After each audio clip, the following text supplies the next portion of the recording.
3 തലാഖും എന്ന് ഉച്ചരിച്ചു പോകും ഭാര്യയോട് ദേഷ്യം പിടിക്കുമ്പോ.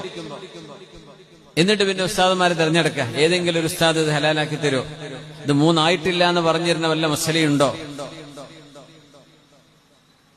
അക്ഷമ കൊണ്ടുവരുന്നതാണത്, ക്ഷമയില്ലായ്മ കൊണ്ട്, അവധാനത, ഹിൽമില്ലാത്തതിന്റെ പേരിൽ ദേഷ്യമുണ്ടോ? മിണ്ടാണ്ടിരിക്കാനാ. മഹാനായ ഇബ്നു അബ്ബാസ് റളിയല്ലാഹു അൻഹുമാ ചീത്ത പറയുമായിരുന്നു, ദേഷ്യപ്പെടുമായിരുന്നു 3 തലാഖും ഒരുമിച്ച് ചൊല്ലുന്ന ആളുകളെ.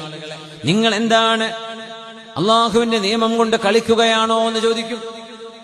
എന്നിട്ട് ഇബ്നു അബ്ബാസ് ഇബ്നു അമ്മി റസൂലില്ലാഹ്, അള്ളാഹുവിന്റെ റസൂലിന്റെ എളാപ്പയുടെ മോനെ എന്ന് പറഞ്ഞ് എന്റെ അടുത്ത് ഒന്ന് ഓടിവരും, എന്റെ ഭാര്യ എനിക്ക് തിരിച്ചെടുക്കണം എന്ന് പറഞ്ഞിട്ട്. വമാദാ യസ്നഉ ഇബ്നു അബ്ബാസ്, ഞാൻ എന്തു ചെയ്യാനാണ്?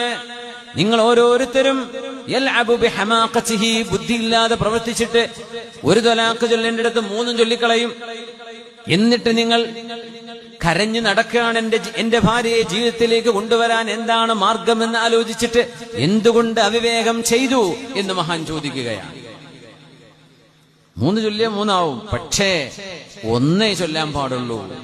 അത് കഴിഞ്ഞിട്ട് 2 എന്നല്ലാതെ ഒറ്റയടിക്ക് ധൃതി പിടിച്ച് ചെയ്യുന്നത് കൊണ്ട് എത്രയെത്ര കുടുംബങ്ങൾ അനാഥമാകുന്നത്, എത്ര മക്കള് അനാഥമാകുന്നു, എത്ര വിധവകളാകുന്നു.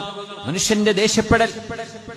അതുകൊണ്ട് മഹാന്മാർ പറയും, നിക്കാഹ് കഴിഞ്ഞാൽ പിന്നെ ത്വലാഖ് എന്ന വാക്കിനെ ഒരു പെട്ടിയിലാക്കി പൂട്ടി താക്കോലിട്ടിട്ട് കടലിന്റെ നടുവിൽ കൊണ്ടുപോയി എറിയണം.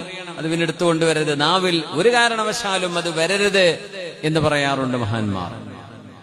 മനുഷ്യൻ ദേഷ്യം പിടിക്കുമ്പോ പിശാച് മനുഷ്യന്റെ തലയിൽ കയറി കളിക്കും, സ്വാഭാവികം.